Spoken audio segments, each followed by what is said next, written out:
Congress reports Huffman was also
Ladies and gentlemen, welcome to the Saturday edition of the Paranormal Portal. I'm your host, Brent Thomas, and I'm absolutely thrilled you are here with us. Thank you guys for being here, and I see a lot of you right out of the gate, so this is pretty awesome and wonderful. I was going to say wonderful and awesome together. It became wasome.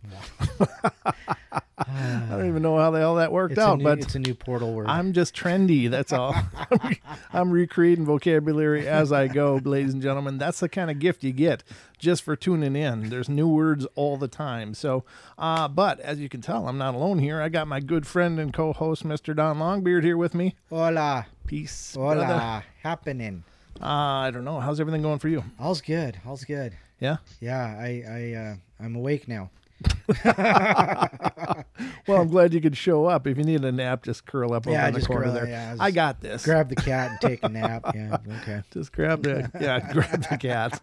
Yeah, you'd get a bunch of claws, I think. If you did Probably. But ladies and gentlemen, we got a fantastic show lined up for you guys tonight. I hope you guys are ready. If you want to call in and be a part of the show, you can. Our guest tonight is happy to take phone calls. So if you'd like to call in, please do at 720-923-0500. So everybody's hearing us everywhere, Don? Everything I guess coming through okay? Yeah, seems like... I'm just like, this is going way too smooth. Something's up. Something's wrong. Just as we were starting to get connected and everything, Brent's like, did we forget anything? I know. And he had been ready for this for like 45 minutes already, and he's like freaking out. He's like, did I forget something? It's no. I just want to do it right, you know. A special thank you to all of you who called in and participated last night on our show with Deb. It was wonderful to have you guys on, and so many of you got readings. And Deb, thank you again for being on the show last night. Doing the extra hour. We did an hour overtime on YouTube. It was pretty intense. But I think everybody enjoyed it, and I know I enjoyed it because I didn't have to do much except go Deb, line 2, Deb, line 3. I was a receptionist last night. Not that there's anything degrading about that. I mean, it's fine, but I just did a lot less that I had to do on the air. It was wonderful. Yeah. But tonight, ladies and gentlemen, we got an amazing show lined up for you. Our special guest tonight is the gentleman who is the founder of Extreme Expeditions Northwest LLC.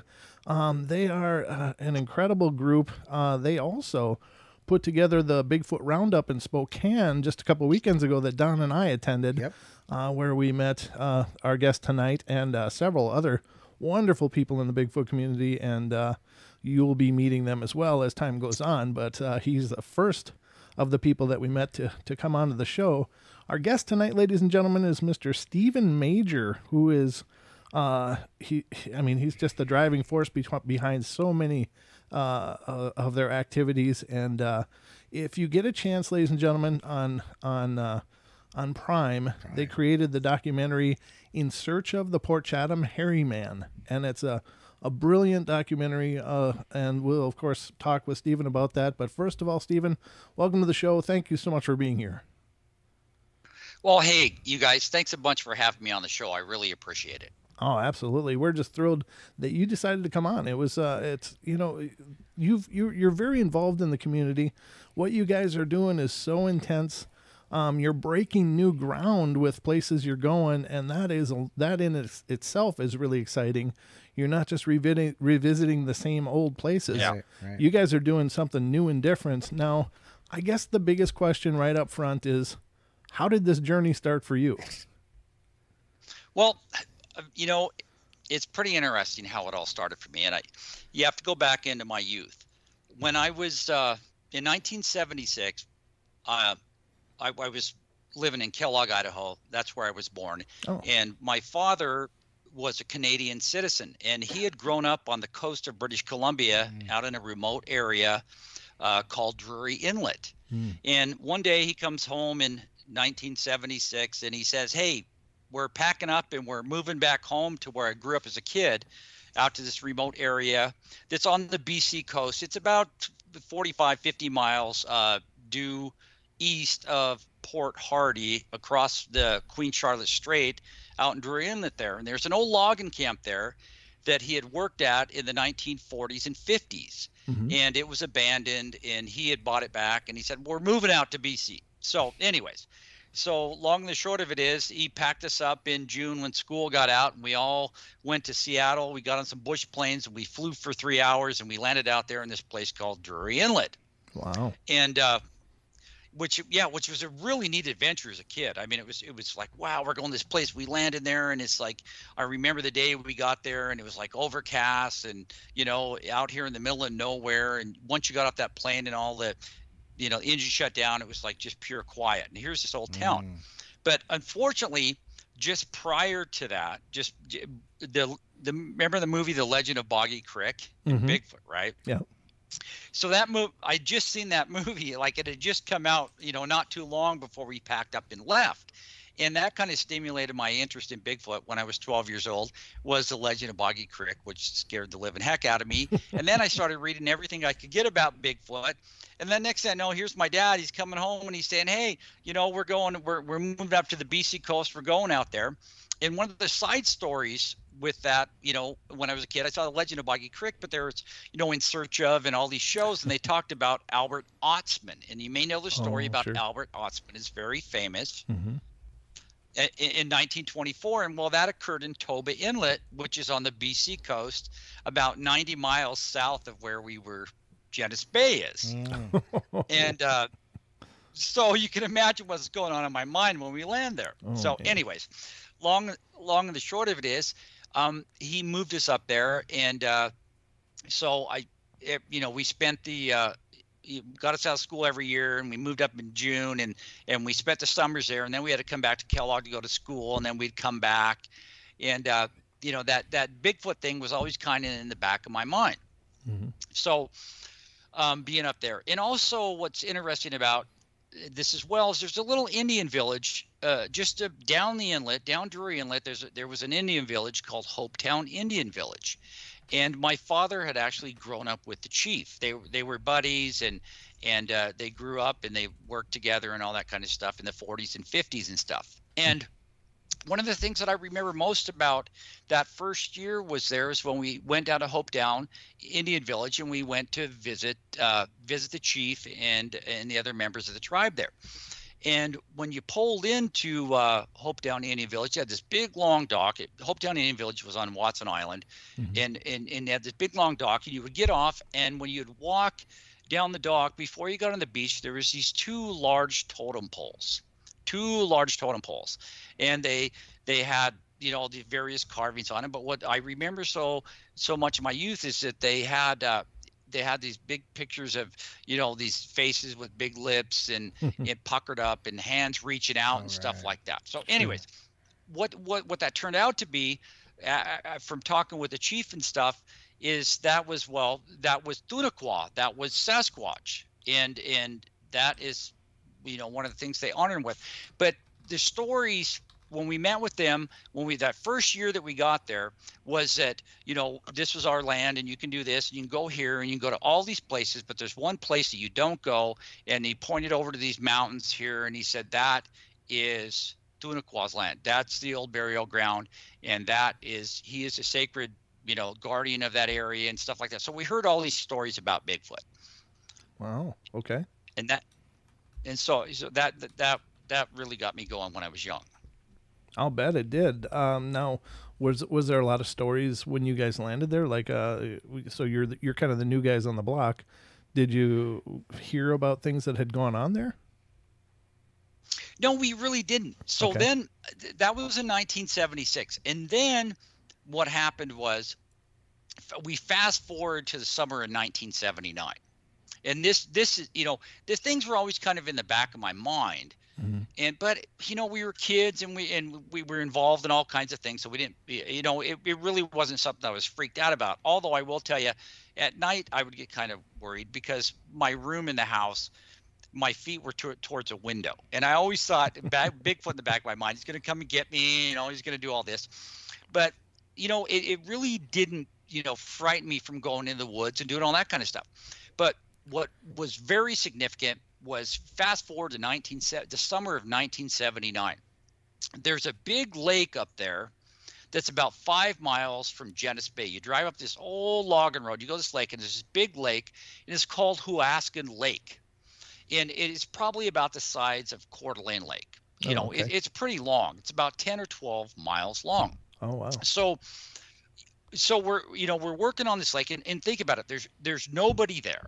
Mm-hmm. And the nearest settlement other than Hopetown, which is about 13 miles away, and that's a small Indian settlement. Other than that, you've got Port Hardy. You got to go fly out to the island by air. So we're working on this lake and we're doing log salvage. And my dad says, "Hey, I'm going to pull over into this bay here. We're going to have some lunch." So we pull over into this bay. And my dad gets off we have some lunch. My dad gets off the boat for a minute and stuff. And then he just comes running back and he goes, "Oh, hey," he goes, you gotta see what I found. You got to see what I found. Right. Okay. So we get off the boat and okay. So I'm 15 at this time. Right. I'm like, oh my gosh, my dad, he's a very excited guy, whatever. So we get off the boat and and there's this little sandy beach. We go a little bit and there's this little sandy beach where a stream had come down the hill. There's like this, little draw, and that Sure. little stream comes down. And then there's this little pebble beach that probably extended out about 15, 20 feet. And we walk over there and my dad goes, "Look what I found." And I look down and he goes, and I see these huge flipping tracks in the sand. Oh, And no. my dad looks at it and he goes, "Bigfoot." And I look down and I'm looking at these tracks and there's these huge prints. And I'm talking like a bare foot, not a bear, but like a bare foot, this big thing with toes and all this stuff. And my dad goes, "Bigfoot." And I'm like, oh man. Anyway, so we look at those things and he goes, "Let's follow them." And what we did was, from that little sandy beach area, you could see where it had come down this draw, and this little draw had a stream coming down, and it was kind of muddy on the sides. It's probably about 5 feet across, and this thing had walked down the hill. So what we did is we followed him up this draw, and man, boom, boom, boom. Here are these big feet, And I do recall that we measured them, and they were like 16 or 18 feet. This is in the day 1979. We didn't have cell phones. You can't take photos. You know what I'm saying? We weren't Sure. thinking about that. Right. We followed them up that hill, and we followed them about as they started going up the hill in that draw area. And there's all these little saplings that run up there, and we're going up the hill, and in about I don't know, probably 100 yards up the hill, it leveled out, and there was this little pool, where a little area where the stream had pooled, Uh-huh. and you could see where this thing got down on its hands, and we assume there's 2 huge handprints and like a knee print Oh, where man. it got down to half a drink of water. And I was like, oh my God, this is real. Yeah. It's real. And then what we did was after that, it got up and we followed it as far as we could, probably about another 100 yards up the hill. But here's the most significant thing. Not only the tracks and the handprints, which made it real, Sure. but also along the way up the hill, about every 25 yards or so, where there was a sapling that was about 15 feet tall, this thing had reached up and had broken over the saplings, Oh. which today, tree breaks, right? Right. This Yeah. is 1979. And there was a whole, as we followed up the hill, we made it about another 100 yards, but every so often along the way, the thing had stopped and it had twisted the tops of the trees over, about 6-7 feet up. Wow. And then finally we got to this rock cliff and they disappeared. And that's when Bigfoot became real to me. Yeah. No stories. Wouldn't you just love to go back and cast those handprints and stuff though? Oh, let me tell you, I think about it over and over again when if I would only have, if we would have thought about those things back then, right. or if we would have had a camera, oh my God, I would. It would have been incredible. Yeah, it would have been incredible because, not only do we have tracks, we had handprints, and then you've got real tree breaks, not this stuff. I mean, real tree breaks on fresh saplings walking up the hill. It was amazing. But from that point forward, that made it real to me, and it changed my perspective on being up there after that. All the stories became real. I never looked at going to the woods up there the same. Yeah, I bet. Yeah, because you would never feel like you were alone ever again, right? It'd always be right around the corner somewhere. Oh my gosh! And then, yeah, after that, I was hesitant about wandering out in the woods, and we worked on that lake for the rest of the summer, and I just really didn't want to get off the boat all that much after that.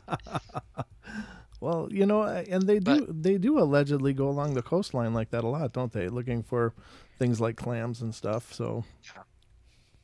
Yeah, well, on this lake, it's 5 miles from the saltwater. But here's what's significant about this, and this is where I started making the connection, because in the first year that we were there, and we had met with the chief and everybody down there at Hopetown, and they said, don't go, you can go anywhere you want, but don't go to this particular area. And the mountains the area that he pointed to was the east end of that lake. Man. It was the east end of that lake, and that's where you don't go because, Tuna Qua's there, and he's a guardian of the old burial ground. Mm-hmm. And so it just all of a sudden, it just made the place be, that much spookier to be in. But still enjoyed our time there, but it made it all real. Yeah. And that was my first experience with the evidence of Sasquatch was actually real. Wow.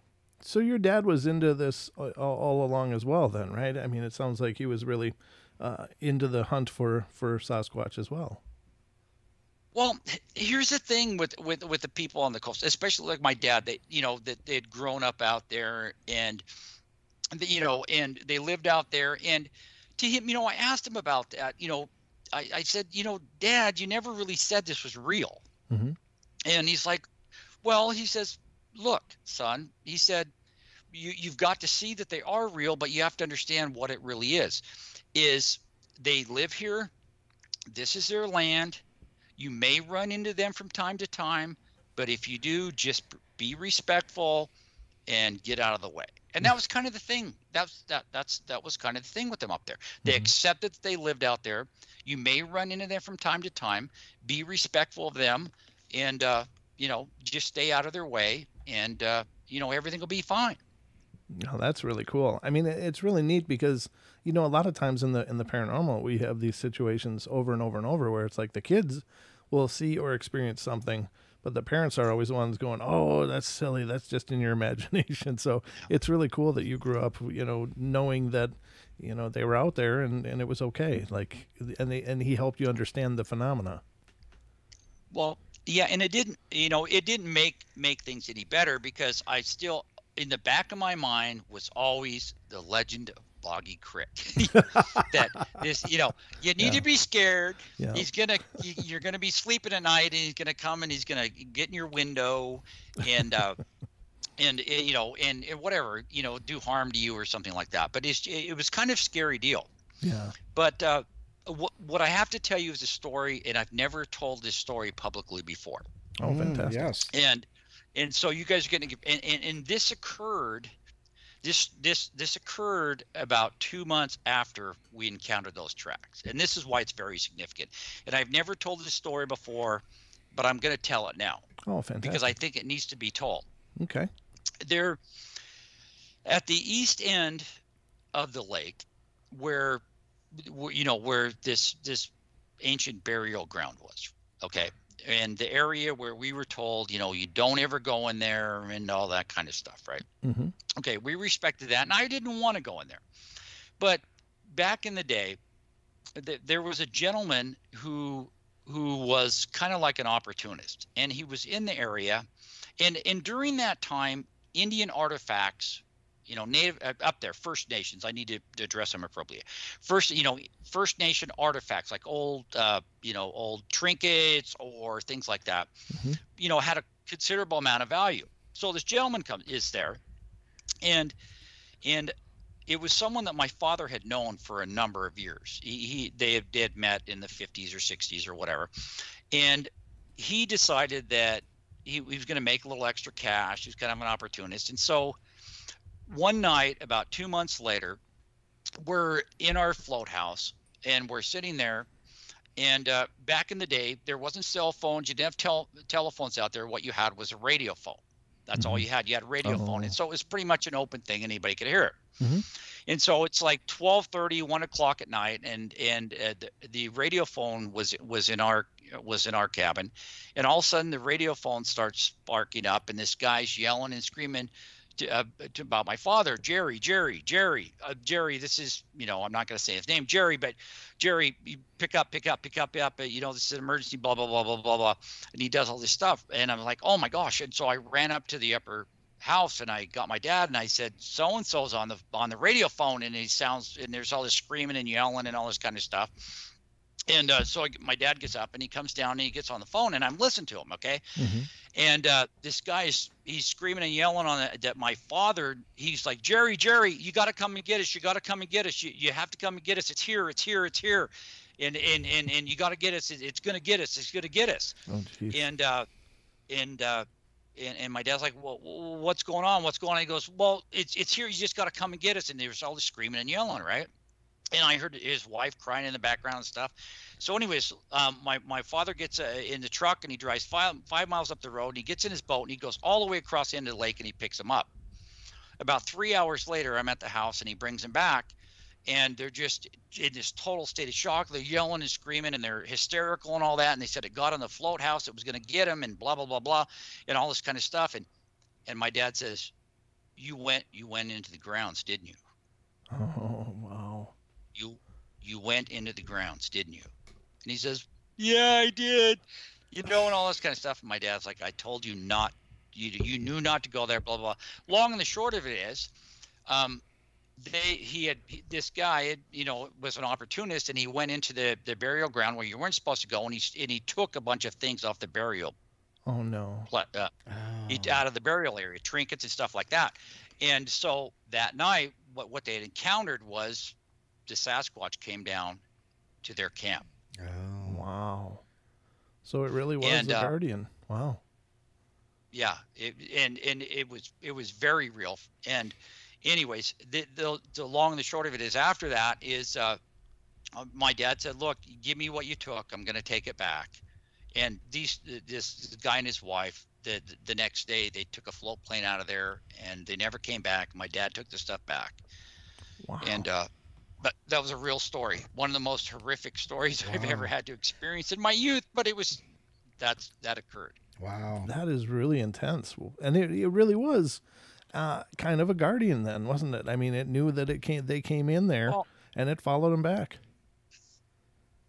Well, this is, having grown up out there, and my father passed away in 1983. So I was there for another 3 years. Okay. But one thing that I learned from this stuff is if you really want to understand who Sasquatch is, you really want to know who Sasquatch is, or in that particular area, Tunaqua, the First Nations people understand who he is and what he is.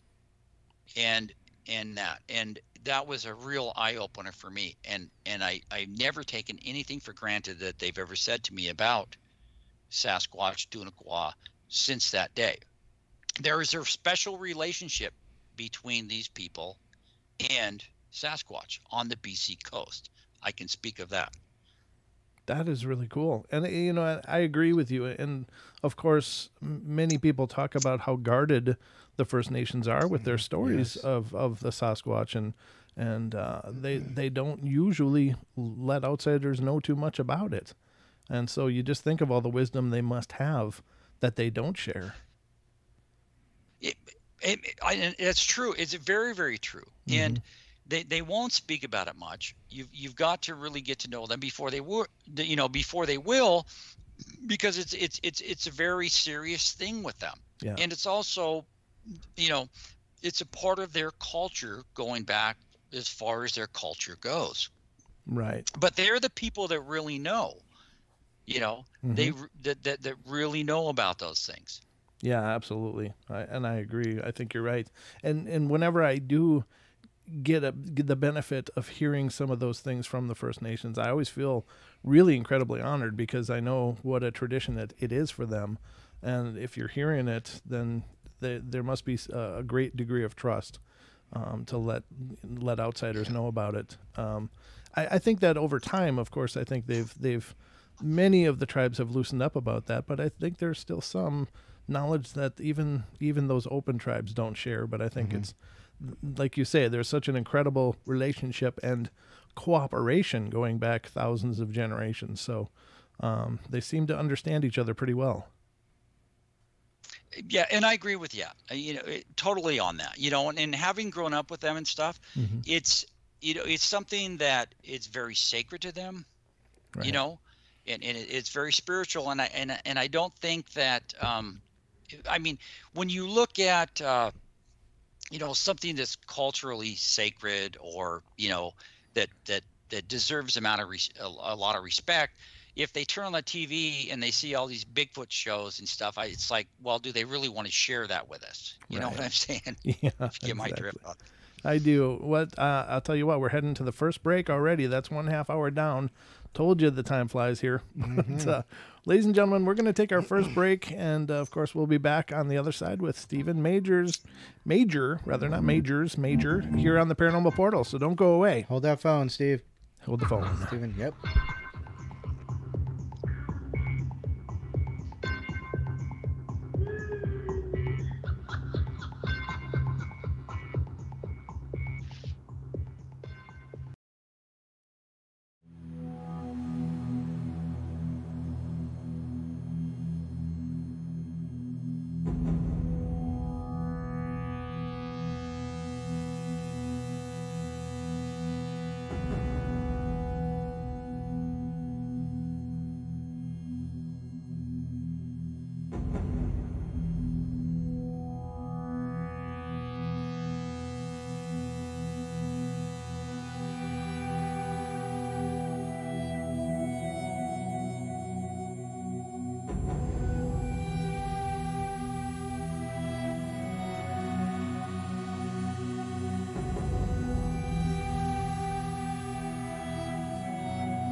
I just gotta sing. I can't help it. I'm moved by the music. All right, ladies and gentlemen, welcome back to the second half hour of our show tonight. This is the Paranormal Portal. I am your host, Brent Thomas. I'm joined by Mr. Don Longbeard. That's me still. And tonight we have an amazing show. It's off to an amazing start. Amazing start. With Mr. Stephen Major, who's joining us from Extreme Expeditions Northwest. And they are a group that does documentaries and expeditions searching for Sasquatch. Boots on the ground. Yeah, absolutely. Boots on the ground. Boots on all kinds of new ground, actually. Yes. But welcome back, Stephen. Thanks so much for being here tonight with us. No, thank you again. Oh, yeah. Appreciate you for having me on the show. Doesn't the time fly, though? I mean, didn't that first half hour just, like, blink by? Yeah, man. It really, really does. So, I guess I should jump forward, from what I just shared with you on that, because my father had passed away in 1983, and then after that, I graduated from high school. I enlisted in the service, and I never went back. I didn't return to our old place in Canada until the year 2000. Oh, but okay. what the thing about Bigfoot, it was always in the back. What really got me rolling into Bigfoot was it was always in the back of my mind that someday when I got older and I had the time, I was gonna I really wanted to go back and revisit the area, and try to find that beast that left those tracks that day. Yeah. And so. Yeah, it was always in the back of my head. I mean, I went on for 30 years, and then, but when 50 rolls around, that's the age where you go, okay, wait a minute, okay, enough being a money grubbing capitalistic pig. What I want to do with the rest of my life. Well, you know what I'm saying? So Sure. let's have some fun. What's always really been on the back of my mind, and so. What really triggered it was in 2014. There was a site, I was watching the news, sit down here in Spokane Valley, and I'm watching the news, and here's a story about a fish and game guy out in the Euclid area, which is on the west side of Vancouver Island. Okay. And it was a very compelling story, and he was out in his boat, and he saw a Sasquatch on the beach. Oh, wow. And it was standing there, and it was looking at him, and it made the big news. We even saw it down here, and it ran away, and then they came in there and they found the tracks and stuff. And I'm sitting here and I'm talking to my wife, and I'm going, "We're going to Vancouver Island. Let's do it." Uh-huh. Yeah, and so that was my first real move towards devoting my time to proving the existence of Sasquatch. That was the first real thing that we did. So we packed up and we drove up to Vancouver Island, and we went out there and we spent 7 days in the area looking for Bigfoot. Wow. Unfortunately, we didn't find Bigfoot, but that was when I said, okay, I've got the bug and let's do this. I really want to go after it. And so that was our first real investigation. But we went out there and we camped, and we went to the area where the sighting was, and we saw the tracks, and we interviewed people. And one thing that we found out in that area there is that the First Nation people did not want to talk about it. Oh, They yeah. really didn't want to talk about it. But we never did find any tracks. We spent 7 days out there, but we did have a weird experience when we were out in that general area, and it was at night, and all we caught was the stench. Oh, okay. Yep. The dreaded stench. Anyways. Yep. That's a calling card for sure. Yeah. And that but it was nice to explore the west end of the island, and then we came back, and then I started setting fares in order or whatever, so I could make the launch, to really start doing it full time. And then so by 2017, I was ready to roll. I said, okay, let's do it. And I started organizing a real expedition, and it was back to Vancouver Island, and that was in June of 2017. And we started, that's when we officially started going back to the island and going into some of these areas. Unfortunately, I didn't really get to go where I wanted to go, which was back to the area where I had saw the tracks and all that stuff when I was 15 years old. So we spent a lot of time on the island there, and we're trying to get. I won't. We won't go into an area unless we have the blessings of the chief. Oh, very cool. So we didn't. Oh, Yeah, we unless we get the blessings of the chief and the permission, we don't go into First Nations land without that. So that first trip in 2017 was right after. Do you know where Alert Bay is? Did you hear the stories about Alert Bay? The Haulers is a little island. Alert Bay is right off of Port McNeill. So we went out there and we spent some time there, and we didn't hear anything there, but we spent some time on the island there. And that's officially in 2017 when we started going back to the island. Oh, okay. Now, was this the genesis then of Extreme Expeditions Northwest? Exactly. Okay. In the genesis of that really came from how expensive it is to really do.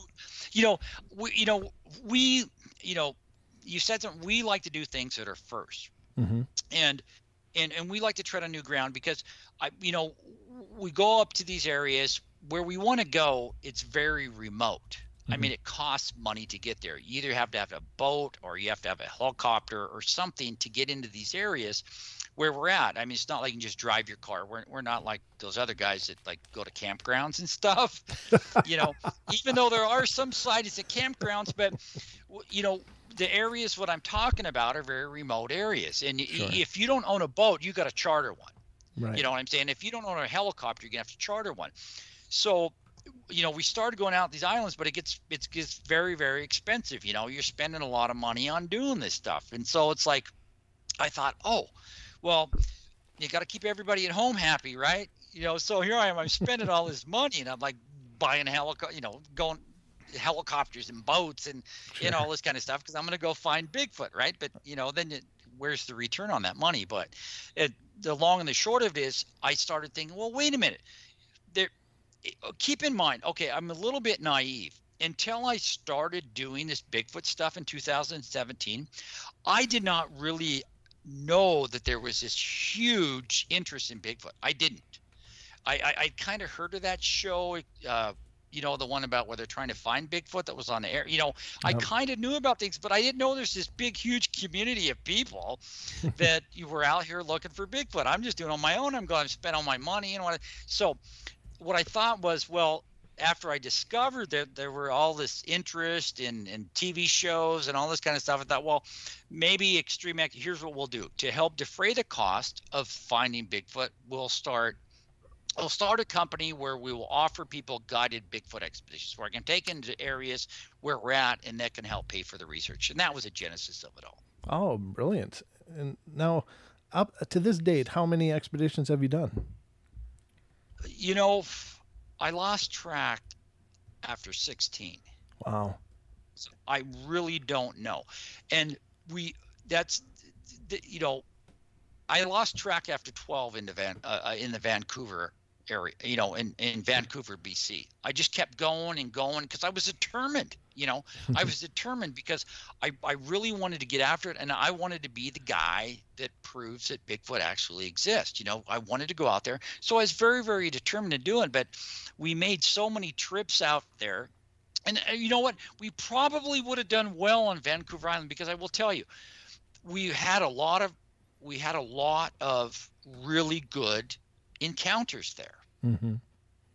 We really did, but it's like, but to get what you need, I mean, my goal was, when I say proving definitively that Bigfoot exists, is the ultimate is to get another Patterson-Gimlin film, right? Sure. Yeah. Yeah. Well, because I'm not going to go, I'm not going to shoot a Bigfoot to bring, to prove that Bigfoot exists. I'm not going to bring back a body because the Bigfoot is, especially in, to the First Nations and in the British Columbia area. I mean, he's not, like I said, we've had some really good encounters, and they were kind of scary, and they were intimidating, but I didn't feel like my life was threatened. Right. You know what I mean? Yeah. Yeah. So I'm not going to shoot something just so I can prove to Spike TV or whoever these guys are that he exists, right? Right. So we're not going to do that. So, so we're investing, so we're trying to set things up so we can get this, get all this great film, and, we can do all that. And then it's just like, man, they're just really, really tough to get. I mean, like the Patterson-Gimlin film, I honestly believe with that film, I believe it's a real film, and that's a female Sasquatch, because I've seen one before. Right. So I know what they look like. But Bob and Roger Patterson, they got lucky, because I firmly believe the only time you ever see a Sasquatch is, one, when he wants you to see him. Yes. Right. And number two is when they screw up. Yeah. They mess up and they get caught in the open. And in the Patterson-Gimlin film, in my opinion, that's a Sasquatch who messed up and got caught in the open. She was so casual about it.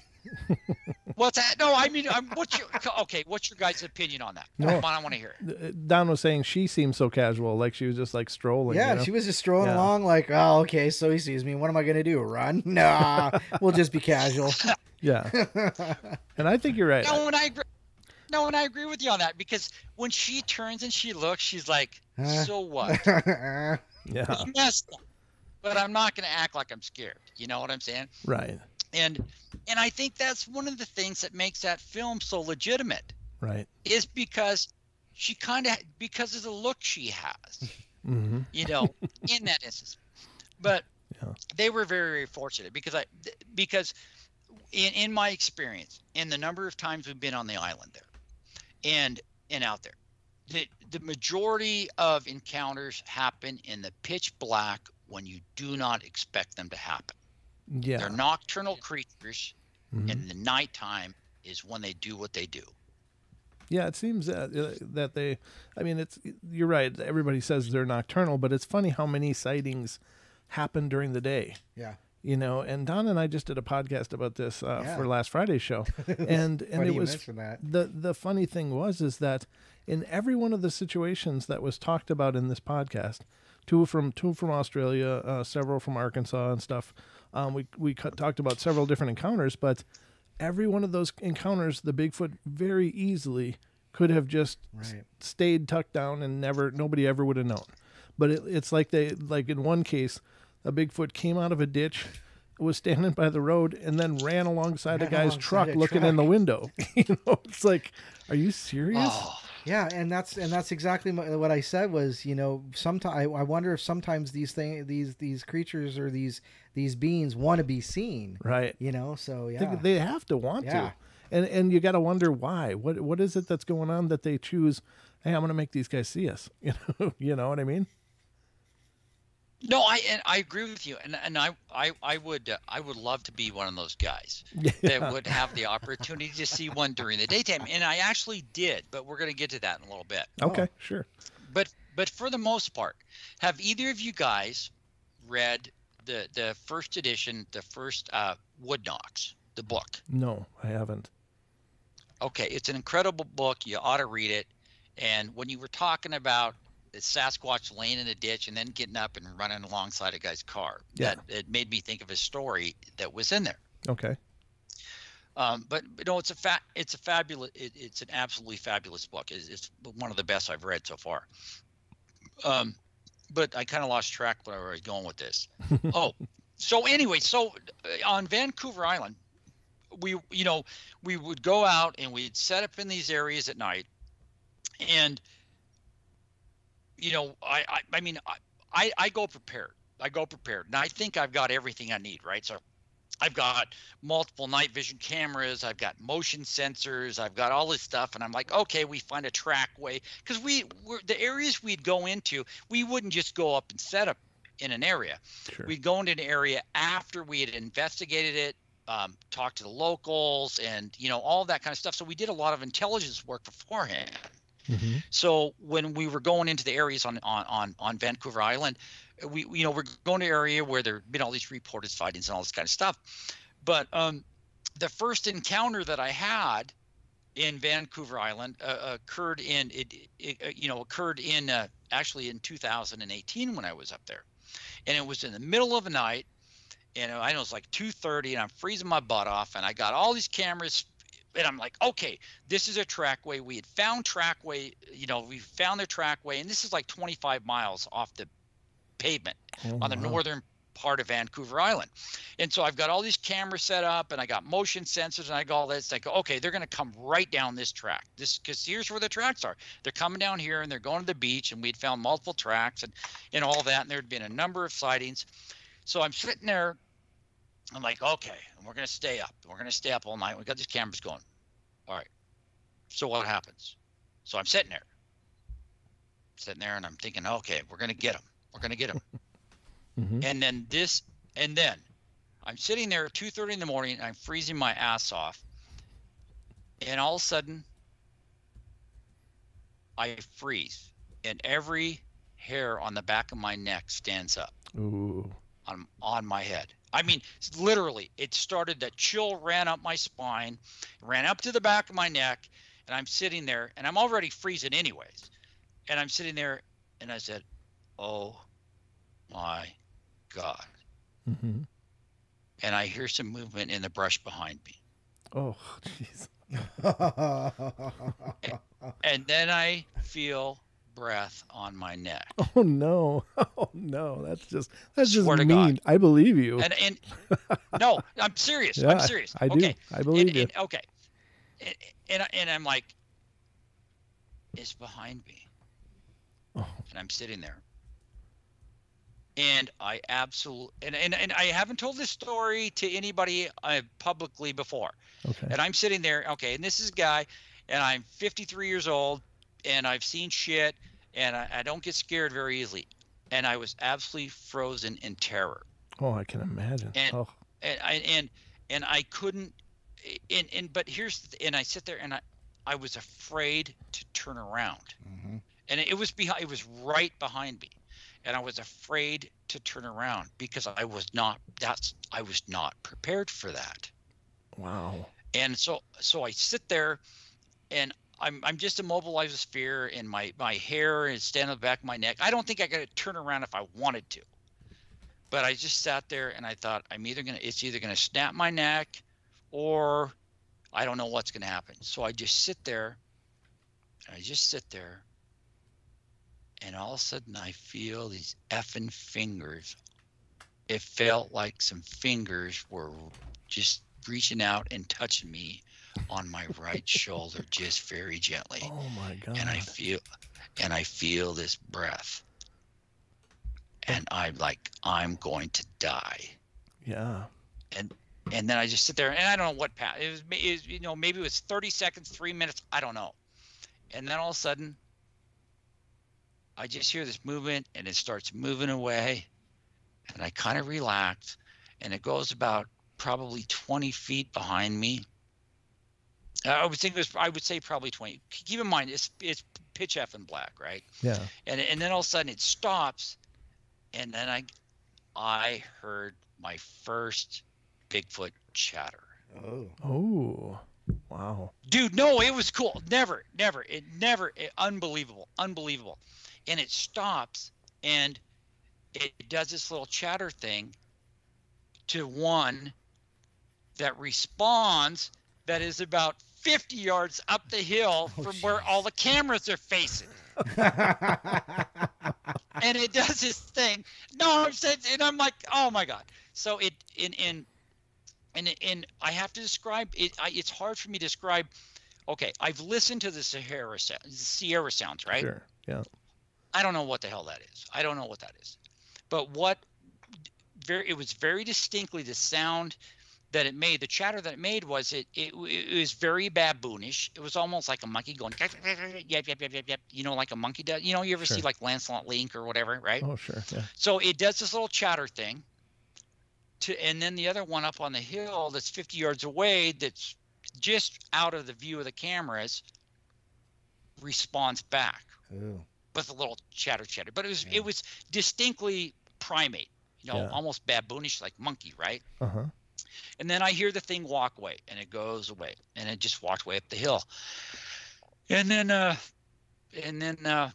just kind of relaxed after that. I finally went, oh my gosh. And I don't know if I passed out or whatever, but anyways, that was my experience. So didn't do nothing till the light got, the next day, light and whatever, and found imprints. And I actually have the film on you. I didn't see it, all that stuff, but I've got film of, the imprints where it came down behind me and it did all that kind of stuff.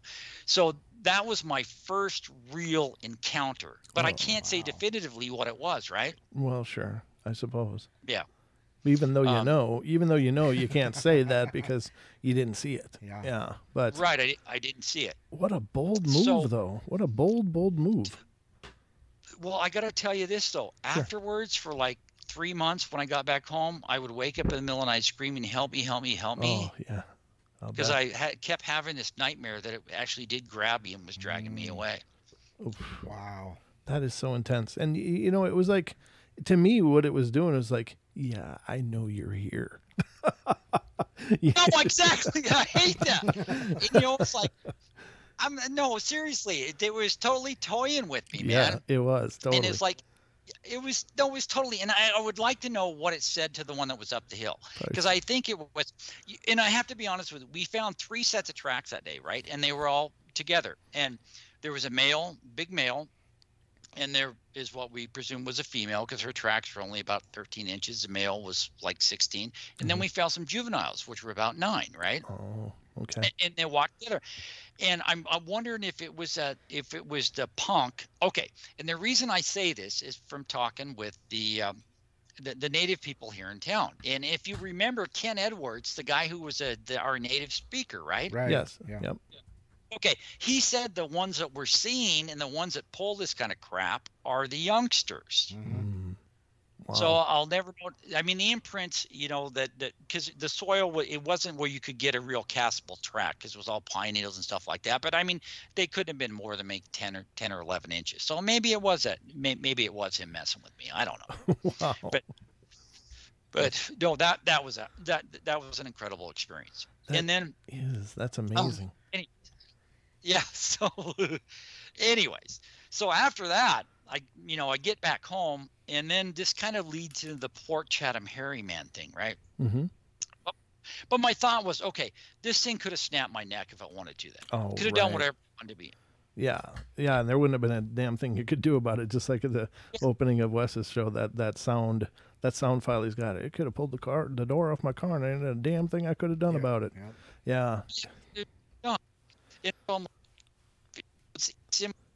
Oop, you're breaking up a little bit, brother. I don't know if you got some latency or what's going on, but hopefully we're not losing How you. we doing? Okay, How it we sounds doing better. now? Yeah, it's better now. Okay. But we got about 2 minutes before the break, just so you know, and then we're going to go to break again. But just so you know where we're at with the time mark. Okay. These are great stories, and so keep that in your head, because we definitely want to hear more about it.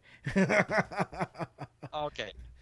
But you know what? The interesting thing was, it was probably going, hey, Dad, I found a couple of the naked people down here. The ball. No, I know. I mean, it's like what it's probably so, because I felt humiliated too. Also, by the way,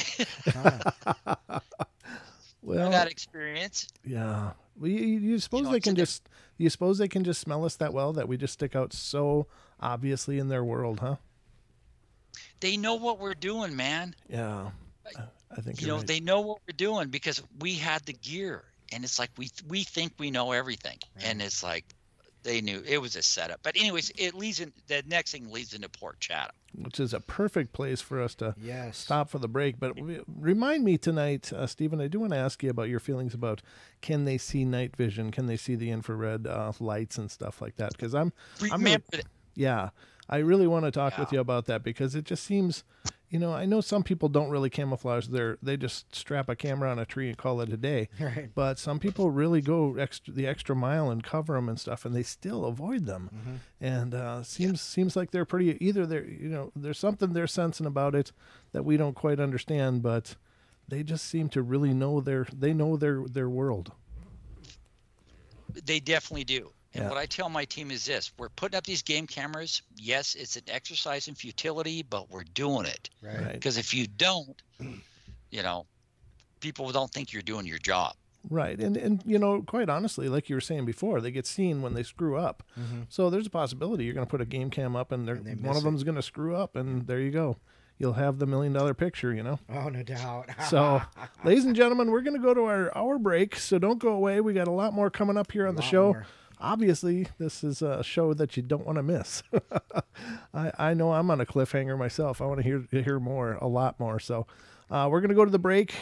Make sure to stick around, and we'll get back at it on the other side. Remember, the phone calls, the lines are open. If you'd like to call in and ask any questions, please feel free. We'll be right back, everybody, for more of the Paranormal Portal with Stephen Major.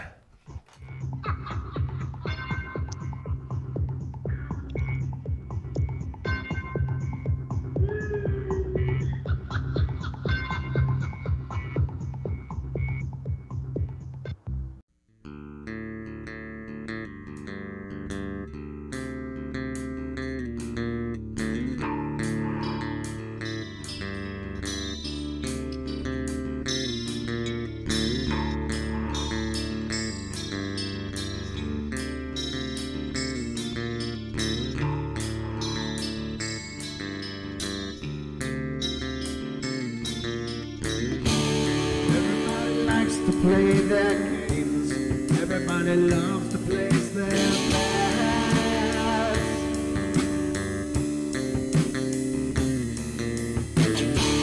They don't understand the price I paid. They don't care to comprehend.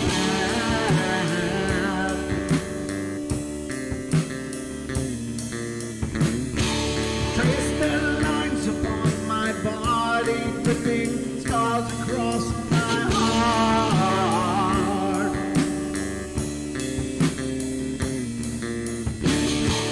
Raging anger pours inside me as their lies keep falling apart.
With my silence, I am not a stupid boy.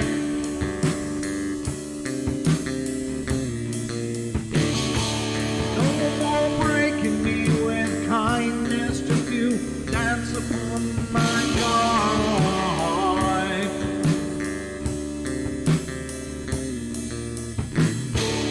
Leading me with empty promise, you're just another fucking mess.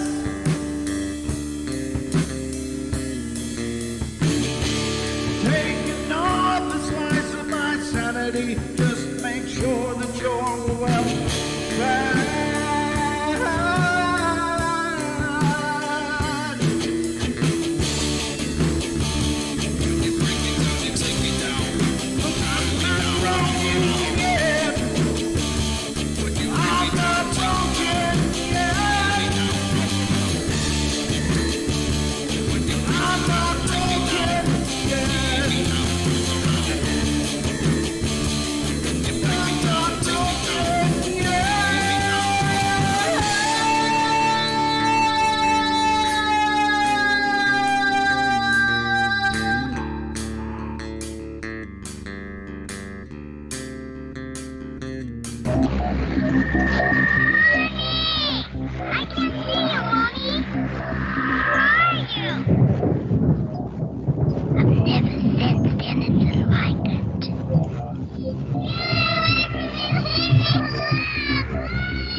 Carol Ann is not like those she's with.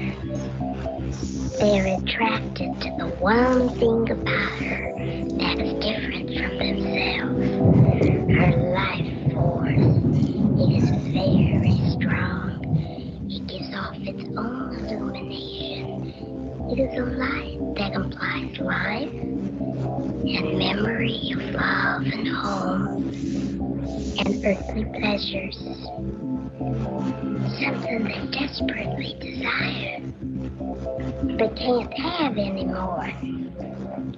Right now, she's the closest thing to that.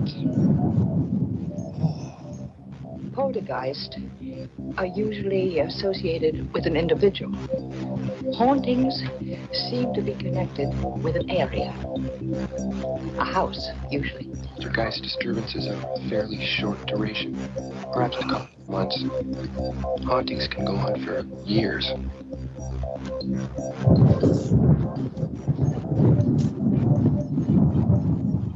Ladies and gentlemen, we are now entering hour number 2 of the Paranormal Portal. I honest to God, I sat down in my chair after the break, and I felt like I should be wearing a seatbelt. I really did. I swear to God. Strap in. I was like sitting here going, this. It's that kind of show. I mean, this is really like these cliffhangers and these exciting stories just got me sitting on the edge of the seat. Totally. I mean, honest to God, it's pretty great. But our guest tonight, ladies and gentlemen, is Mr. Stephen Major of Extreme Expeditions Northwest, and he is. They do expeditions searching for Sasquatch, Bigfoot, all over the place, and just some amazing stories. And thanks so much for being here again, Stephen. It's been just outstanding, and I can tell you, one show is not going to be enough. Oh, man, no, I appreciate it. I very much, but one thing I gotta give a shout out to somebody here. Oh, sure. Quickly. By all means. And I have to say this. Well, when I have to go back real quick to when I first decided that I was going to do an official expedition, right? I needed a team, right? Right. Because I'm not going to go out and I'm not going to go in the areas where we're going unless I got a team. And the first thing I thought of was guys from my old unit when I served in the military. Charlie Company, 4th and 23rd Infantry, right? Mm-hmm. So I start looking for guys, and a lot of them I couldn't find, but I want to give a shout out to Richard Whitehurst, who is a guy I served with in the 4th and 23rd Infantry, Charlie Company, and Alpha Company in Korea. And he answered the call, and I said, Whitey. We called him Whitey. Mm-hmm. And I said, hey, bud, here's the deal. We got a new gig going, man. We're going after Bigfoot. And he's like, when do I need to be there? That's awesome. And anyways, so yeah, he was the first. He showed up, man, and he was the first guy that answered the call, and we did that. The Bigfoot 2017 expedition was our first official expedition. So I really want to give a shout out to him and any of my fellow veterans that are out there. So, anyways, okay, so. We're going to segue here so after the story I just told you about the encounter and all that kind of stuff, right? And so coming back. So we think we got it nailed down here on Vancouver Island is we just don't have the gear that we need or whatever, we just can't get it right, man. We're having these encounters like the one I just shared with you. And so I'm just sitting here at home and I'm like, oh man, what are we going to do? What else do I need? Do I need to get Tom Biscardi involved? I don't know. You guys know who Tom Biscardi is, right? The Godfather of Bigfoot? I do. Yeah. Oh, okay. Anyways, so he wasn't having none of it unless I paid him. But anyways, other than that, so anyways, I get this email. I get this email from a guy and he says, hey man, I see you're doing a lot of stuff and you seem like you're really, really serious about stuff. And he says, have you ever heard of a place called Port Chatham, Alaska? Mm-hmm. And, and I'm like, no. And he says, well, you ought to check it out. And that was it. It was kind of like one of those anonymous emails, right? Right. So I Google Port Chatham, Alaska. And I'm like, and I start reading this and I'm going, oh my God. In the first article I get is, only in your state or something, and they say the town in Alaska that people the remote abandoned town in Alaska that people stay far, far away from.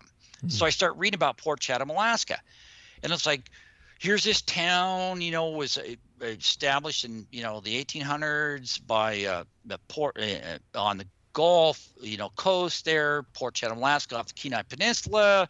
There was a fishing town. It was in 1910, and by 1950, everyone picked up in 1950 and just flipping abandoned it. Yeah. Left.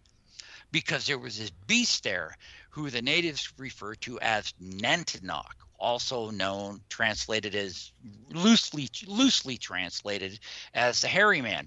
And I'm reading this stuff, and it's like killing people, and it's like eating them and doing all this kind of stuff. Wow. And then a light bulb goes off in my head, and I'm thinking, what is my ultimate goal here? My ultimate goal is to prove that Bigfoot definitively exists. Sure. All right. Mm-hmm. So, and I'm thinking, well, here we are on Vancouver Island. I can't shoot this thing. Right. Yeah. You know what I'm saying? I don't feel like it's going to kill me. You know, I cannot do it. Right. I cannot do it. And so my thought was, this Port Chatham, Alaska sounds like the place, right? So we can go up there, and we don't have to chase him. He's going to chase us, and he's going to try to kill me. So I can shoot him, self-defense. I got a body. Yeah. And that was really I'm putting it very simplistic, but that was kind of my thought, right? Right. So this is a place to go, and get a load of this. No one has ever been there before in the Bigfoot research community. Really? No one. That's amazing. Virgin territory, right? Yeah. Now, there was a series, and I'm not going to mention any names, and there was a series. It didn't last very long. It was on TV, and they have an episode about where they go to Port Chatham, Alaska, right? Okay. So I'm watching this series, right? Yeah. Well, they didn't really go to Port Chatham, Alaska. Oh. So I call them up, and I'm going, what's going on here? And they said, well, we're just into entertainment. It was a great story, but they didn't go there. Oh, what a con So- job. Wow. Yeah, right. So anyway, so they had never really gone there. So I'm like, oh my God, we're going to go there. So I start making plans, right? Mm-hmm. So I start looking, and I start going, oh, God, we're going to go to Port Chatham, Alaska. And then I find out, oh, Port Chatham, Alaska, I can't go there, man. It's like, it's a sacred native site, right? Oh. And I'm like, oh my gosh. So anyway, so I spend 6 months, and I literally am not kidding you. I spend 6 months finding out which which community owns it, Mm-hmm. who the people are. And it was like 6 months. It's arduous work. And I finally found out which native in Alaska, the native corporations. I mean, I know the whole history of it in Alaska anyway. Now, but anyways, so I finally find out who owns a place, and why no one's there, and whatever, and I get permission to go. Oh, And it nice. took me months and months and months to get permission to go, Mm-hmm. because you never, ever go on native land without permission. Right. So anyway, so we got permission to go in there, and I'm like, okay, great. So what am I going to do? Okay, I'm not going by myself, so it's like I need a team, right? So so I'm like, who are the best people in the world to go with me, right? Right. And then I had this experience. I met a guy by the name of Adam Davis. Everybody calls him Adam Davies, right? But Right. his name is Adam Davis, right? Very famous cryptozoologist, Sure. adventurer, whatever. Yep. And I'd met him one time, and we did some stuff on Vancouver Island. I really enjoyed my time with him, and I thought, okay, great. So I'm like, okay. So I call up Adam, and I said, hey man, here's the deal. We're going to Port Chatham, Alaska. Are you in? And he's like, well, bloody hell, yes, I'm in. I have to give me his. So anyway, so Adam and I say, okay, here's the date. We're going, whatever. So I get Adam together, and I thought, wait a minute.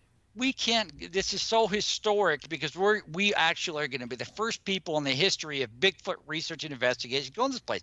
We got to make a film about it, right? Right. Yep. So I post this ad, and I'm like, okay, I want a film crew. We're going to go to Port Chatham, Alaska, and you may not come back alive. And here's the history of it, blah, blah, blah.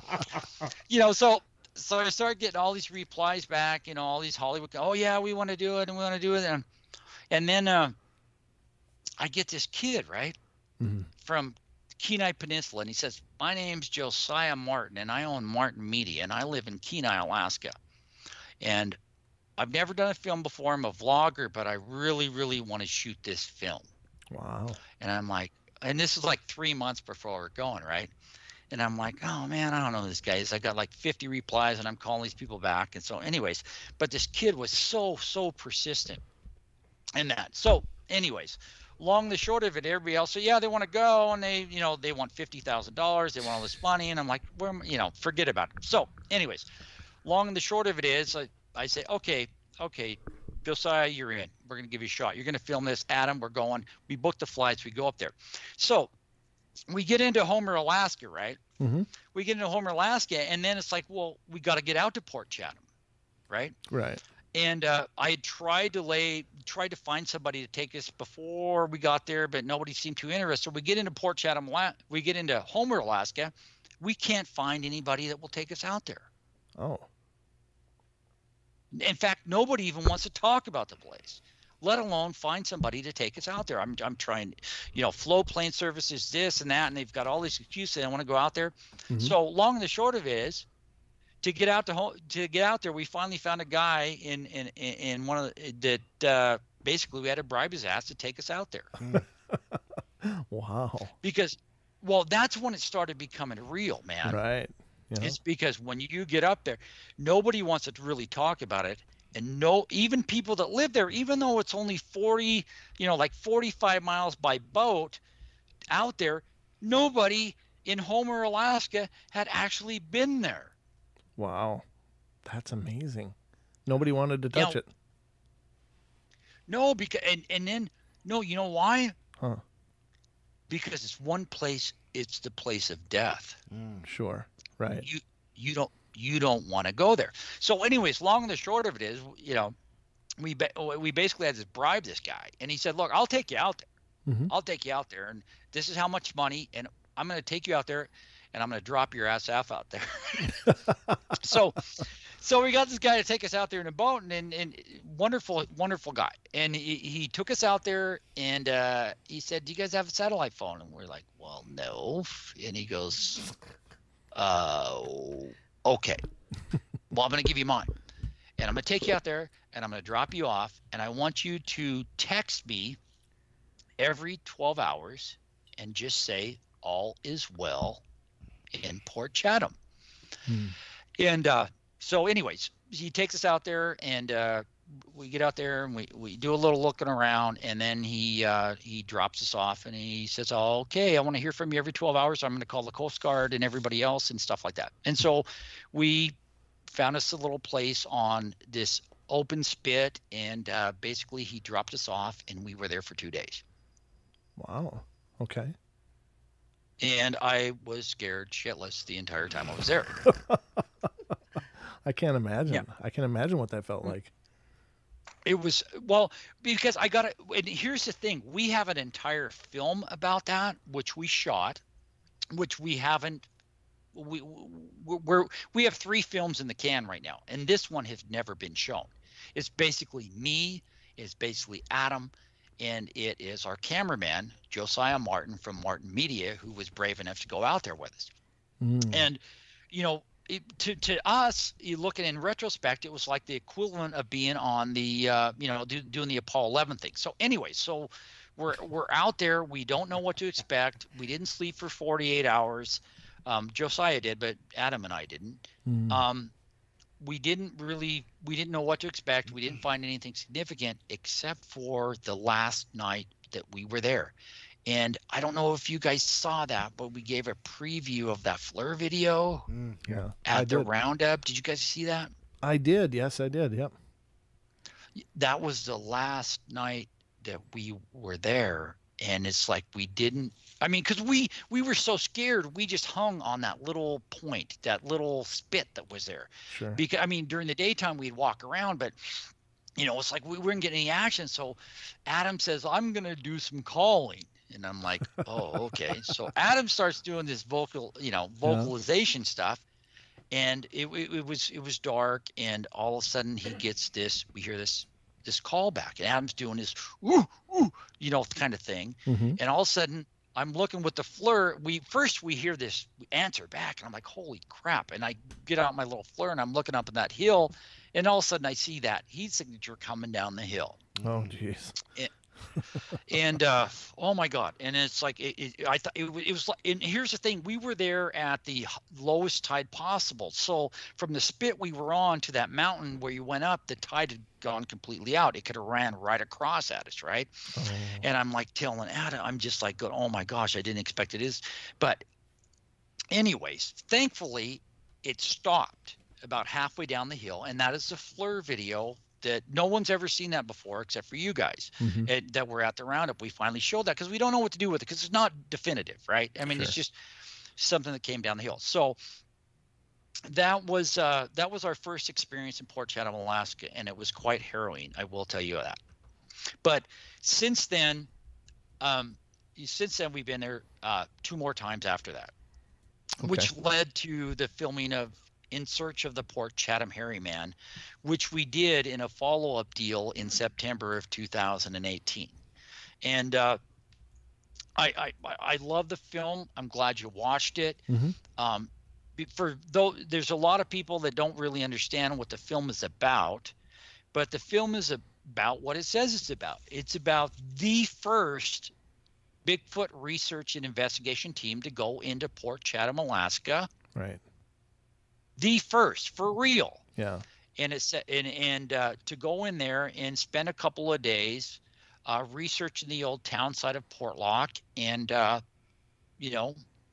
we did get some evidence. I don't know if you recall the FLIR video that we had gotten from that. Yep, I did see that, and I remember the part with the trail cam that you'd forgotten to turn on. I'm like, oh no, the one that you had mounted on that pole. Actually, I'm glad that you remembered that, because you know what? It's our film. We didn't have to put that in the film. No, I love that you did. I love that you did, though, because it made it real to me. Amen, brother. I love what you're saying right there. And that's the reason I left that in the film, is because even though those are the kind of things that happen for real life on these expeditions. Right. Yeah, absolutely. I mean, because you're out there and you're under a tremendous amount of strain, okay? Because you're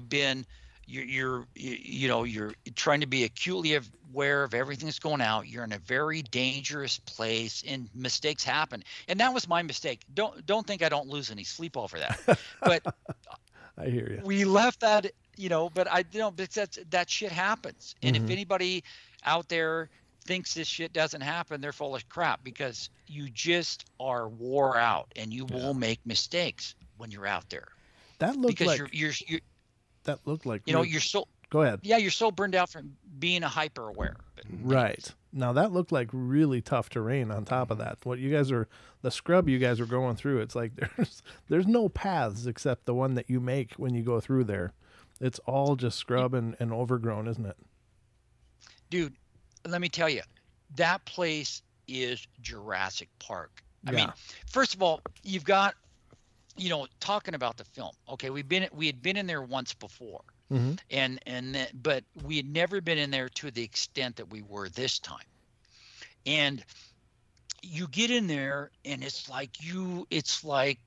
one of those weird, it's one of those sci-fi movies, man. Like where you're going into this area and everything is like huge and scary, and there's something out here that killed a lot of people, that may want to come and kill you.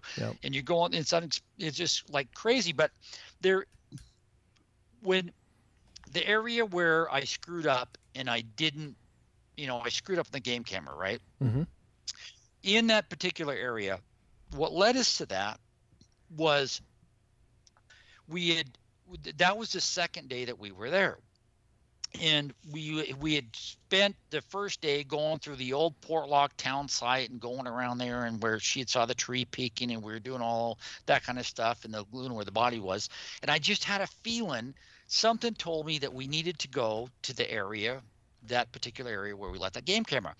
And when we pulled up, and it just so happened that the beach, that the beach area, where that led up to where I screwed up with the game camera, was the closest point to our ship where we were anchored. Okay. And something told me we needed to go there. And because there was a stream coming down there, and I said, let's go to that area. And when we pulled up to that beach that morning, there were tracks in the sand. Yeah. Wow. And it was the closest point to us, and there were tracks, but they were indiscernible what they were. You could tell they were relatively large, but the tide had come in and had gone out. Right. And then we went up just a little bit into the woods, and that's when we found the beautiful imprint that you can't see where the poop on video. And we were following that imprint led to fresh dirt where something had ran in bigger imprints, and that's what led us up to what we call the Valley of Death, where I left the game camera. And the funny thing is watching that, the even sitting on my couch watching it, it was just so suspenseful, because you could just, I don't know, something about the air, it just, everything seemed to change once you went in that other place. Because when you're in the first place you guys landed on and went in, it seemed very interesting, but it didn't have the same kind of charge as that Valley of Death that you're talking about. I mean, even through the camera and through watching it on my TV, I could feel like, ooh, I don't think I'd like that place. Dude, I'll tell you, no, it was very intense going up there, especially when we found that imprint, and then we found others, but you could see, then we found other stuff where the toes had ran, and we were following it up that, and that's when I had my sighting, because that canyon, it kind of boxes. And there's some stuff in the film that's not there, and that are raw. When I saw, we got up there about 100 yards up in there, and we'd split off. We were in a V formation. Beans and those guys were over on my right flank, and I was on the left. It was me and Mary Beth, and we're going up there. And all of a sudden, I'm taking a step, and all of a sudden, through my left eye, I caught this thing bolting just in between. There was like a gap of about 25 feet in between two trees. Wow. And I saw something, and all of a sudden it was like, here's this gray shadow. I mean, boom. And here's this thing. And I could see the arms, and I could see the leg up, from the knee up, a thigh, and I saw the head, and it was gray white, and it had like a white mohawk. It had a conical head. Jeez. And it just went boom right by me, and I'm like, and I had to stop. And I was looking at the raw, unedited video of that the other night, which isn't in the film because we don't know what to do with that yet. Sure. And but here's the thing that's significant about that. I'm not sure exactly what I saw. I know what I saw looks like, right? I know what I saw. It was, and we could get a scale of it from the trees, and it was about 7.5 feet tall. But it didn't look like a BC Sasquatch. It would look like a Yeti. I mean, it was tall and it was lean. It didn't have a big butt. I mean, it was big chested, and the most prominent things that of it was the fingers. And I don't know if those were claws or what they were. And then the little white mohawk and the conical head. It didn't look at me. And that's the thing. It didn't turn. It didn't look at me. It was just running. And I figured, well, we were in this V formation. We're going to this valley, and it's going to catch, and it's like, I'm going to have to do one of two things. I'm going to have to attack these people. They got guns, or I'm going to have to, or if I go another 50 yards, I'm on the exposed beach. So I'm just going to beeline around it. Right. Wow. Yeah. And that was significant. I mean, that was the deal. And if I would have had my GoPro on my head rather than on my chest, I probably would have got it on film. Jeez, that's really cool. Now that is interesting that it even looked differently, but I suppose, like when you look at people, when you look at a population of people, we have a lot of physical variations too. So it's very possible they do within their species as well. That there's just, tall ones, skinny ones, fat ones, maybe there's a whole spectrum, but we're just about to head to the last break. We got about a minute left. So, but go ahead. Okay, no, what I want to say, what you're on the right track there, and the reason I think it looks more Yeti-like and it's built differently than the BC Sasquatch is because of the environment it lives in. It has to be a predator, because you don't have all this lush vegetation and all these. You don't have big salmon runs in there. You don't have all these things, so it has to be more of a predator. So it's more of a carnivore than an omnivore. So it's built differently because it has huge bears to compete with in that area, and it's going to have to hunt for food. Very cool. Well, ladies and gentlemen, we are going to go to our last break of the night, but I do want to remind you, if you want to ask any questions of our guest tonight, please feel free, 720-923-0500. Again, 720-923-0500. And you can call in and ask away. We'll be waiting, but we're going to take a quick break, and then we'll be back with the last half hour of our show tonight. So don't go away. Be back. Be back soon.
right, ladies and gentlemen, we are back for the last half hour of our show, and Don was doing the NFL camera there, where they pan the crowd, and suddenly the people realize they're on the air. It was funny in the studio anyway. It was funny.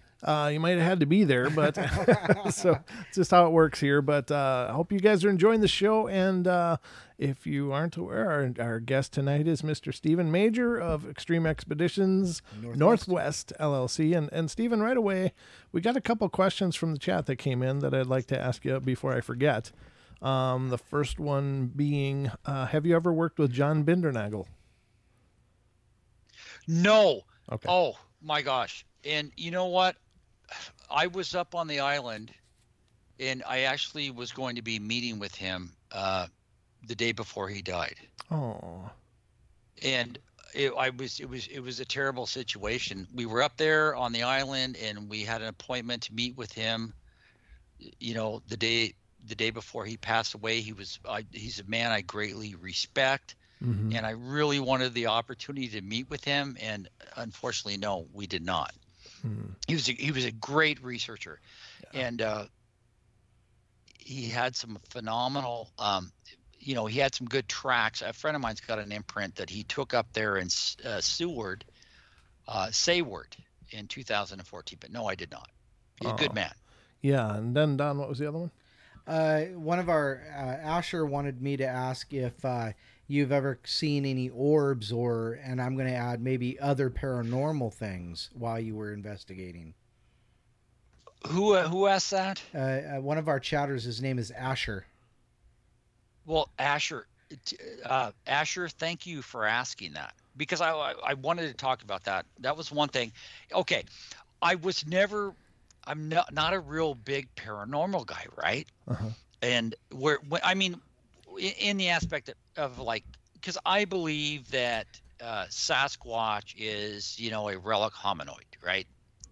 Grew up parallel with us and stuff. Mm-hmm. But the more time I spend out there in the bush, the more I start seeing these weird things.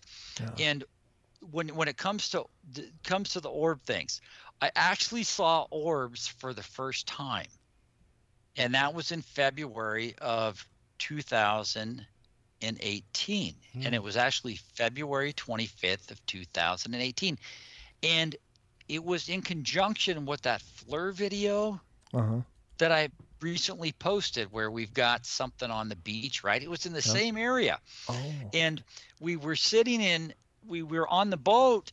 And God, it was in the middle of winter, and dude, it was like so cold, and we were sitting there, and it was late, and we're looking out the windows on the back deck of that boat, and I saw these weird lights, right? And I can't tell you exactly where it is. I saw these weird lights, and they were round, and there was like 6 or 8 of them, and they were like just kind of floating up, and they moved from. Because we were in this very small inlet. It was very narrow, and the mountains went straight up, right? Mm-hmm. And then here are these lights, and there's like 6 or 8 of them. They were different colors, but they were perfectly round, and some of them were like whitish, green, and yellow, and blue, and purple, and they were just kind of floating up. And there was a red one in there, and they were like floating up over the ridge.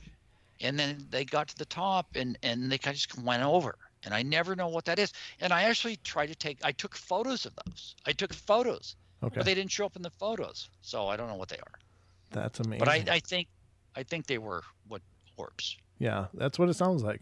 And they are really strange. I can't wrap my head around them. They're just these strange anomalies. Are they intelligent? Are they something else? I don't know. Are they little UFOs? I don't know, but very strange. But we also got a call here, if you're ready to take a call. Sure. Okay. So this is area code 480. You're on the air. Hi, this is Jess. Hi, Jess. Welcome to the show. Hey, Brent and Don. Hey. I do have a question for Stephen. I was just wondering, have you ever met Kevin Lang, the guy that was befriended a Bigfoot named Glag? No, I have not. The name sounds familiar, but no, I don't know him or the story. Can you tell me about that? The story is he was a kid, and he needed a friend, and Glag was a young Bigfoot that needed someone too because he lost his parents. So supposedly some people killed his parents. If I'm getting that right. Where did this occur? What was it? Brent, was that? It was in Idaho. Like Montana? No, it was in Idaho. Minnesota or something? It was in Idaho, Jess. Idaho? Yeah. Oh, it was? I wasn't sure which state it was. Yeah, essentially the story goes that he was out deer hunting, and he was kind of he was kind of having a tough time with his brothers and stuff, so he'd spent a lot of time out in the forest. He was out deer hunting, and he had shot this deer and had it strung up in a tree, and he's sitting there up in his deer stand, and he hears some weird grunting and noises. So he kind of gets down out of his deer stand and looks over, and there's this little, like almost like looks like a young teenage boy jumping up trying to grab his deer, but it's like got hair all over it. And so the story he shared, he goes on to end up meeting the Sasquatch because it was basically starving, and he assumed that the parents got killed or were taken out somehow, and so they just had this unlikely friendship occur. So someone answered me when I asked about Glag. His parents supposedly got killed.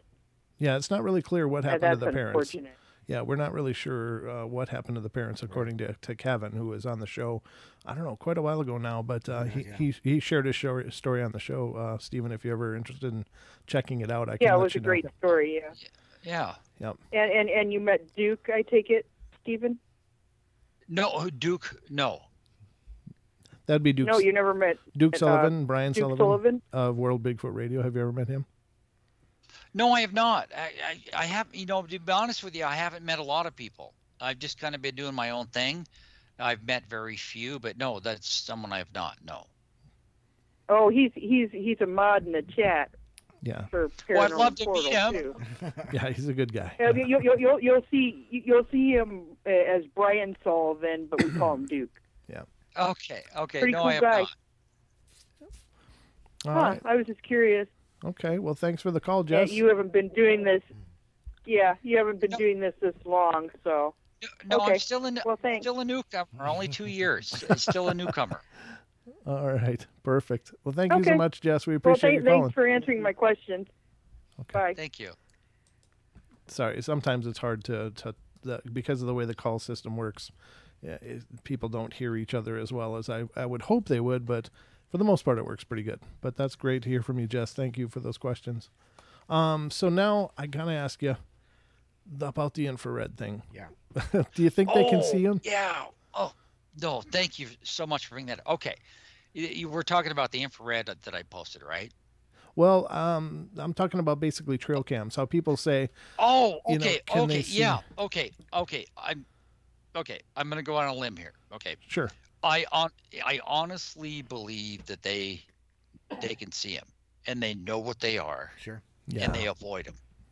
And I'm not basing that just on the fact that we've never got any on a game camera before, but what we have found, particularly in the Port Chatham area, is we will find, trackways that will lead to the general area, and then when they get with like at a certain range of those things, then they go right or left.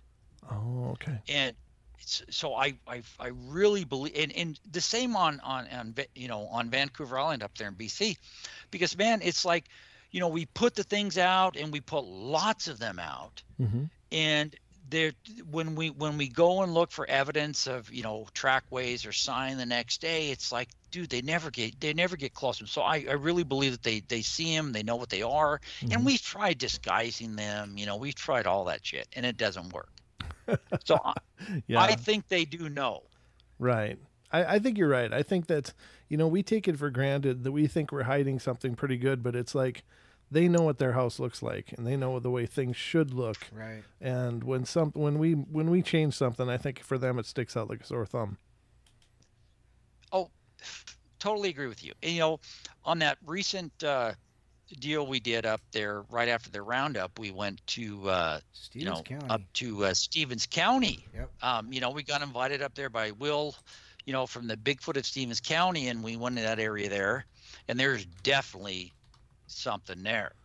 And we had game cameras 24 ways till Sunday, man. And we got vocalizations, and we've got other evidence. You have to wait for the film to see it, but we got nothing on the game cameras. And I was thoroughly convinced after that that they know. They must. They just must. We got another question in the chat, and this is from Crow Creek Cryptids, as asked, has Steven seen eye glow or just eye shine? Oh, no. Hey, that's a great question. I've only seen eye glow once. Mm. And that was on Vancouver Island, and it was red. And it was the weirdest thing I've ever seen.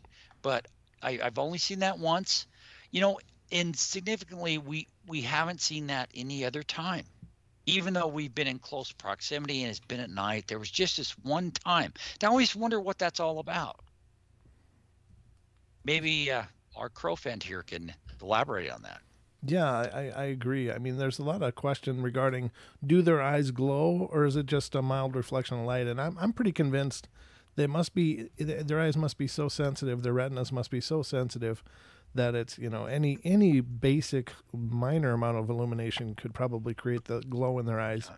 But some people are convinced that their eyes actually glow. But for that, to me, that where I get stuck on that one, Stephen, is that if the eyes are emitting light, how can they receive light? No, I agree with you, because I've seen we've got eye shine before. Mm-hmm. Eye shine where we got a spotlight going, where we shot that FLIR video, out in that area. One of the things I want to say about that FLIR video, which I just recently posted, was, during that time we didn't just get that FLIR video. Mm-hmm. In addition to that, that was a trip. That was a trip I did. Adam Davis was on that trip, and he had done some of his calling stuff, right? Mm-hmm. And he got this loudest vocalization that I had ever heard. I mean, it was like incredible. Wow. That he had gotten that night. And here's the interesting thing about it, is what we did was, after we shot that FLIR video there, the next night, I believe it was the next night, we wanted to get something for scale, right? Right. Well, who are we going to send out on the beach, right? So naturally, Adam volunteered. Oh, cool. And so I mean, keep in mind, it's pitch black, it's February, it's freezing, but we need some scale. Right. We need some scale on that thing, right? And then Adam was the tallest guy on the ship, right? And I think Adam's like 6'1" or whatever. Yeah. So I remember that night was taking Adam over there to drop him off on the beach, because it was a long way, and all we had for night vision, all we had was the TK, the Scout, the FLIR, right? Mm-hmm. And I mean, dude, after 100 yards, I mean, that thing is negligible, right? Okay. But we wanted to get Adam on the beach, and so we got Adam on the beach over there. And when they were dropping Adam off on the beach, they were shining the spotlight up in that area there, and they actually caught some eye shine in there. And Adam's go, bloody hell, I did some eye shine up there. I love his imitation. Anyways, oh no, yeah. So anyways, but he's like, whatever. So, but he got off the boat. They dropped him off, and they got off, and they came back about 50 yards and whatnot, and so we're watching there, and then he heard a growl. Ooh. And then it's like, but anyways, but we couldn't get the FLIR that night because it was raining and shit and all that kind of stuff. But anyways, he was willing to risk his life and all that kind of stuff.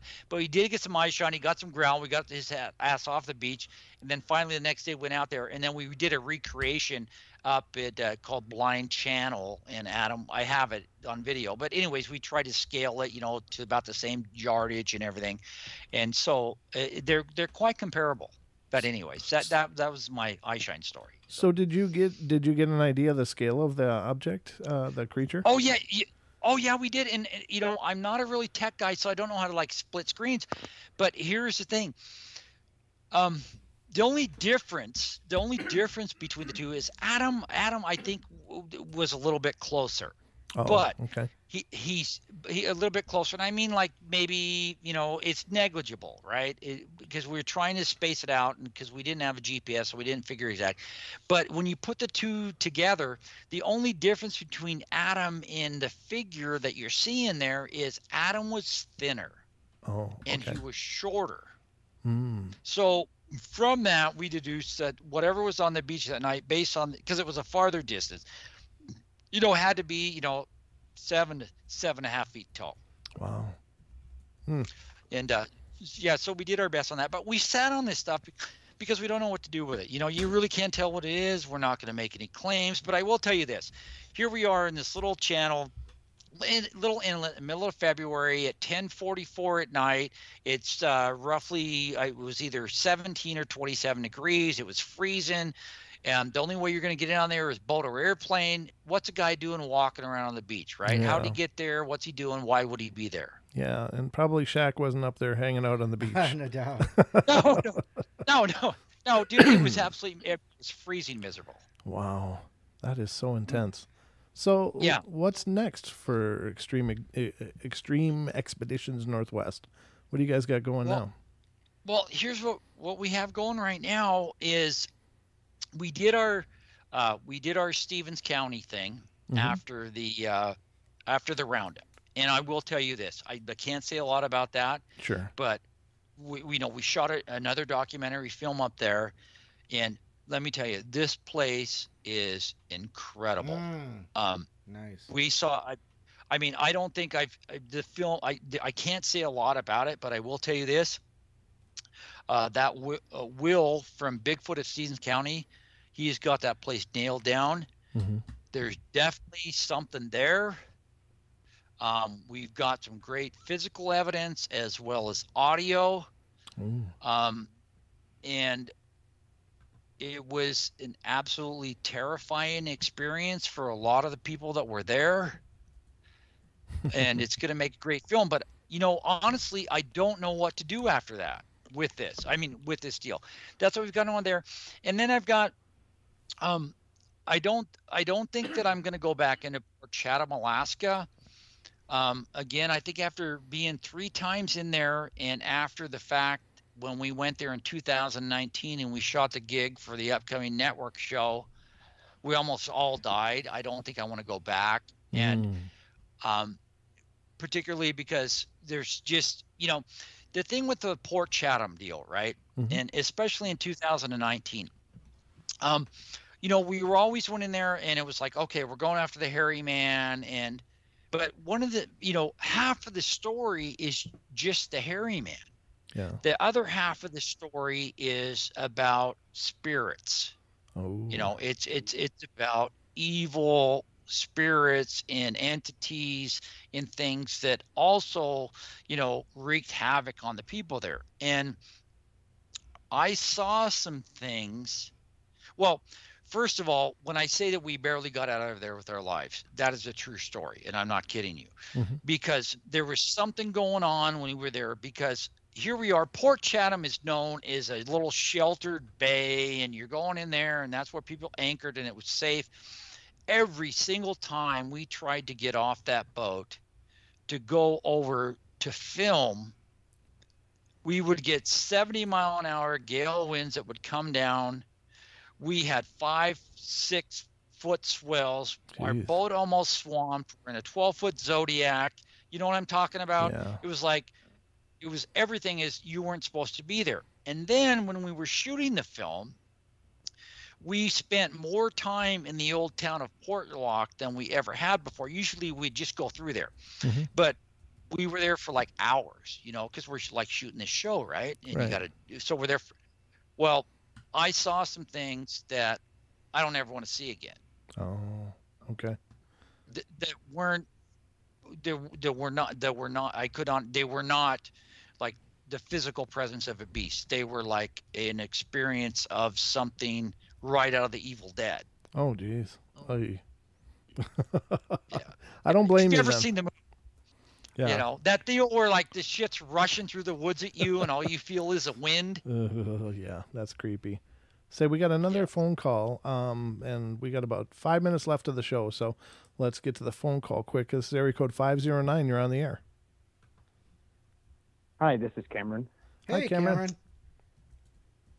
Go ahead. You got a question? So, yeah, I do. And it kind of cues into what he had just stopped talking about. Sure. I was just wondering if there was anything that he had seen, if there was that led him to think that Bigfoot had like some supernatural abilities or powers or something like that. You know, kind of just like footsteps that should a footstep trail that should continue but stop. You know, seeming like trees that might be too thin to hide a Sasquatch but still are hiding one. Okay. That sort of thing. Sure. Let's ask him. What do you think, Steve? Man, I'll tell you what, that guy, I wish we had another half hour, because that is the question I've been waiting for all night long. Because up until recently, I never really bought into that kind of deal, right? This supernatural kind of thing. Sure. But after our last trip into Port Chatham, Alaska, definitely so. I witnessed that kind of stuff where there was like physical mass that would move trees, but I couldn't see it, but it was coming towards me. And also most recently in our expedition up there to Stevens County, that's definitely not just a lone creature. There is something supernatural about that, in my opinion. Wow. Because everything that you've asked if I've ever seen, that is what we saw and experienced up there. Tracks that appear and then go nowhere. Things moving through the trees, but you can't see it, but it has mass. You know what I'm saying? That kind of stuff. Sure. Yeah. Definitely I was doing some thinking about the time that I was chased by what I think were to be multiple Sasquatch, and that was during the day. And I don't really remember those trees being that wide. Like, if something that big shouldn't have been able to hide behind those trees. You know what I'm talking about? It just doesn't make sense. But well, if I can, but you know, I want to know. I want answers, right? Here's one thing that I found that is consistent with what you're describing there, my friend, is areas where Sasquatch resides that also used to be either a sacred ground or a burial ground or something of that nature. Right. That's where I find that kind of stuff. In the two incidences, that's where I find that consistent.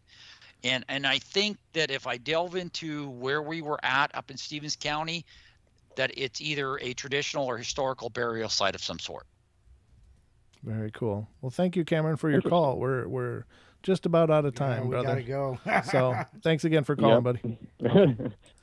All right. Now, Stephen, I want to make sure that you have some time to let people know how to keep in touch with what you guys are doing. So do you want to give people the websites and such? Oh, sure. Our website is www.exnorthwest.com, where we will have updates on the things that we're doing. You can also check out our YouTube channel, which is Extreme Expeditions Northwest LLC, where we'll post videos, on things that we're doing. And I do encourage you to check out our film In Search of the Port Chatham Hairy Man on Amazon and Vimeo. If you really want to get a bird's eye view of what Port Chatham, Alaska looks like, and the first team in the history of Bigfoot investigation to go in, it's a great film. It's not what you expect. If you're looking for an episode of Finding Bigfoot, it ain't it, but it's a great film. All right, brother. Well, thank you so much for being here and being with us. Obviously, you're going to have to come back because there's so much ground left to cover. I think we just scratched the surface. I hope you're agreeable to coming back. Oh, I'd love to come back. Okay. When I got something to say, I will. Excellent. Awesome. That'll be wonderful, and we'll definitely look forward to that. And thank you all for being here, everybody, tonight. It's been some great participation awesome, yeah. and the great crowd. Thanks, guys, for showing up. Make sure to spread the news about the Paranormal Portal to all your friends who might like the paranormal. And Weird Desk US says, thank you, Stephen and Paranormal Portal. You're welcome. And Thank you. Yeah, absolutely. Yeah, great. So make sure to stick around after the show and TFR, iHeart, TuneIn, and TalkStream Live for Paisley Wild, The Spaces Between, coming up next. She also streams live on her YouTube channel, which is The Spaces Between. So thank you, everybody. We love you all. Be good, be kind, be nice. Take care of each other. Help each other out. Find the magic in every day. And remember to laugh when you can. All right, guys. Have a great night. Good night. Thank you. All right. Good night, Stephen. Take Bye, care. Steven. Good. Thank you. Bye-bye. See you guys.